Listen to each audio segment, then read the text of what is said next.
Hi guys, welcome to my YouTube channel Share and Learn. In this lecture, we are going to talk about 5-hydroxytryptamine. 5-hydroxytryptamine, which is also abbreviated as 5-HT, is a monoamine autacoid and a neurotransmitter, which is obtained from the foods we eat. It generally maintains the body's sleep and wake cycle, appetite, mood, cognition, etc. Initially, a vasoconstrictor compound was found in serum during blood clotting, and another compound which was smooth muscle contractor in enterochromaffin cells in intestine was named enteramine. Later, in 1950s, both of these compounds were found to be 5-hydroxytryptamine. 90% of 5-HT is synthesized and stored in enterochromaffin cells in the gut. Other 10% is found in brain stem, where it is produced in Raphe nuclei and stored in vesicles. Blood platelets, while passing through intestinal blood vessels, take up serotonin. Therefore, it doesn't freely circulate in plasma. It is the same substance in wasp or scorpion sting and is present in invertebrates and some plants like banana, pineapple, tomato, etc. Now, how it is synthesized in the body? Well, body has no natural way to synthesize 5-hydroxytryptamine. So it is obtained from the food we eat. It is derived from essential amino acid tryptophan, which is obtained from sources such as milk, eggs, fish, soybean, cheese, etc. This is hydroxylated by L-tryptophan hydroxylase to form 5-hydroxytryptophan, which is naturally decarboxylated to form 5-hydroxytryptamine. 5-hydroxytryptamine has wide impact on mood, cognition, sleep, memory, etc. Therefore, it is said that healthy diet reduces stress, anxiety, and depression. Moreover, there are no supplements for serotonin, and since it cannot cross blood-brain barrier, it is essential to have a healthy diet to ensure that our brain is in the best position. The enzyme which is involved in the degradation of catecholamines is common in the degradation process of 5-hydroxytryptamine.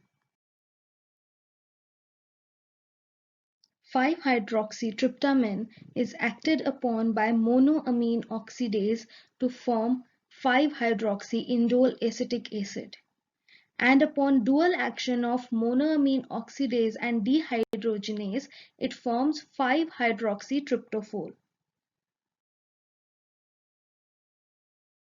Coming to the serotonergic receptors. There are 4 families of serotonergic receptors, that are 5-HT1, 5-HT2, 5-HT3 and 5-HT4 to 7, and there are 14 subtypes of these receptors. Functions of some are still unknown. Most of these receptors are G-protein coupled receptors, except 5-HT3, which is a ligand-gated ion channel. 5-HT1 has 5 subtypes, and they act as autoreceptors in the brain where they regulate the firing of serotonergic neurons and release of serotonin from nerve endings. There are 3 subtypes of 5-HT2 receptors, which are post-junctional receptors present on vascular endothelium, where they perform vasoconstriction. They contract visceral smooth muscles present on intestines, uterus, and lungs. They are also involved in platelet aggregation and activation of cerebral neurons in prefrontal cortex. 5-HT3 receptors are ligand-gated receptors which mediate emesis, bradycardia, gut peristalsis, pain, itching, apnea, etc. 5-HT5, 6, and 7 are closely related to 5-HT4 receptors, and they are all involved in intestinal secretion and peristalsis. Now let us discuss the actions of serotonin on the body. Serotonin has complex action on cardiovascular system as it plays excitatory as well as inhibitory role. It constricts the arteries by direct action on the vascular smooth muscles, and through EDRF release, it dilates the blood vessels. Additionally, it induces adrenaline release, which stimulates the heart. A triphasic response in blood pressure is observed on intravenous injection, that is, early sharp fall, then brief rise, followed by prolonged fall in blood pressure. There is stimulation and contraction of intestinal smooth muscles. Also, there is release of serotonin from enterochromaffin cells.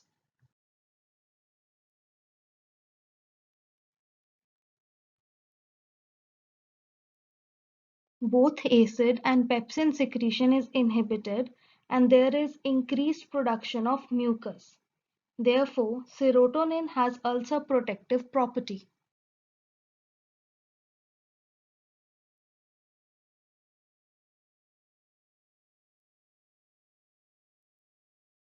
The activation of efferent nerve endings lead to tingling or pricking sensation which may also cause pain.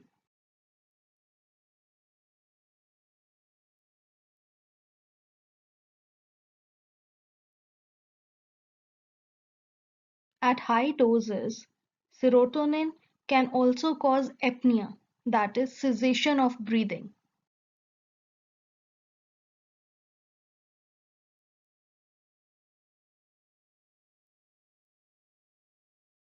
Changes in the shape of platelets have been observed by action on 5-HT2A receptors, but serotonin is a weak platelet aggregator.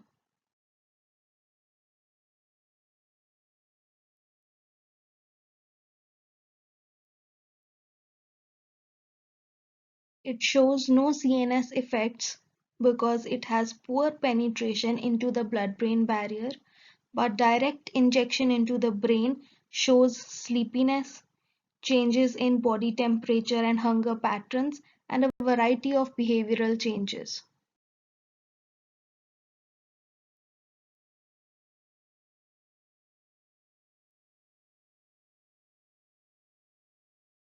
Now let's discuss the pathophysiological roles of serotonin. As we already discussed, serotonin is present in the brain in raphe nuclei and is involved in sleep and wake patterns, temperature control, mood and memory, etc. And its involvement in pathogenesis of anxiety, depression, aggression, and other behavioral disorders have been observed by experimental models such as knockout mice and by the effects of selective serotonin reuptake inhibitors such as fluoxetine and sertralin, etc. It is the precursor of melatonin in the pineal gland, which is believed to maintain the circadian rhythm and biological clock of the body. Serotonergic neurons are present in hypothalamus, where they regulate the release of certain hormones from anterior pituitary.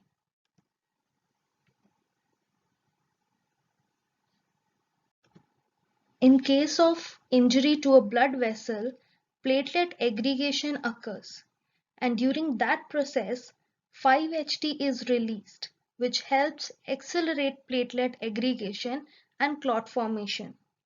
Also, vasoconstriction caused by 5-HT helps prevent further blood loss.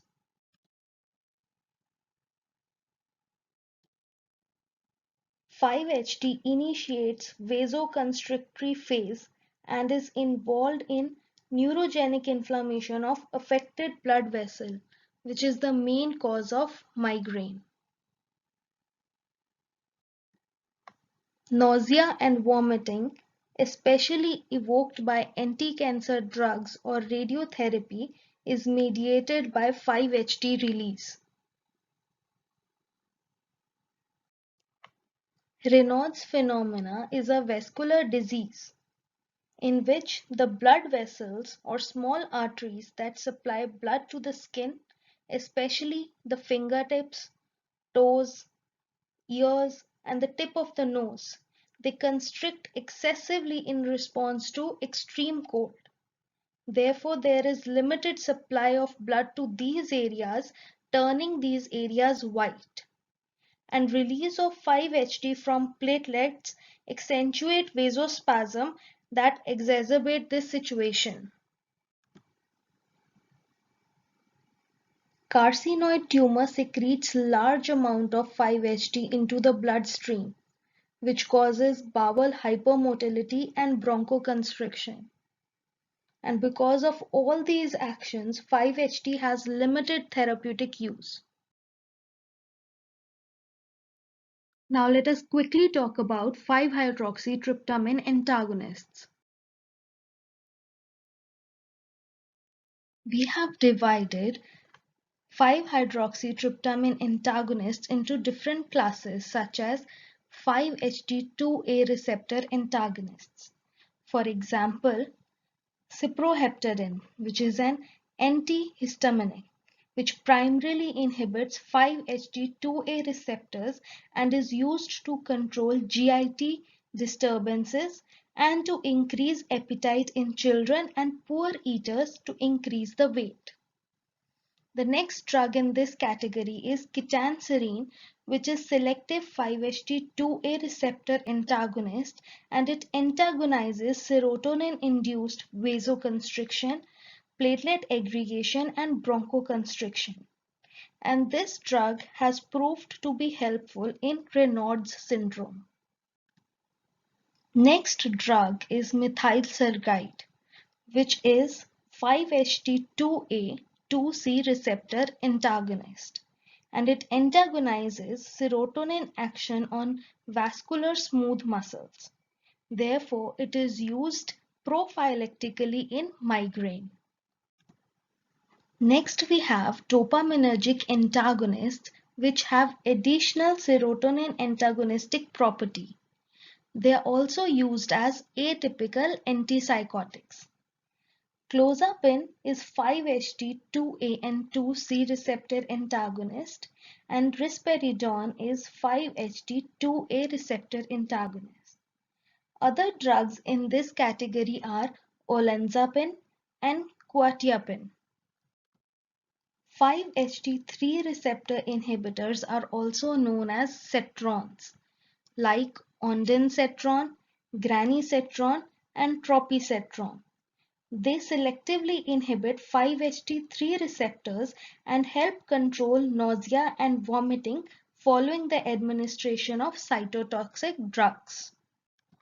Ergot alkaloids are also used as 5-HT antagonists, which include certain natural ergot alkaloids such as ergotamine, ergotoxin, ergometrin, and semi-synthetic alkaloids such as dihydroergotamine, bromocriptine, and methylsergide. They also produce side effects such as nausea, vomiting, abdominal cramps, muscle cramps, weakness, vascular spasm, and chest pain. So this was a brief introduction of 5-hydroxytryptamine and its antagonists. I hope you have a better insight into this topic now. If you do so, like and share this video and subscribe to my channel. If you have any queries, message me in the comment section below. See you in the next video. Bye bye.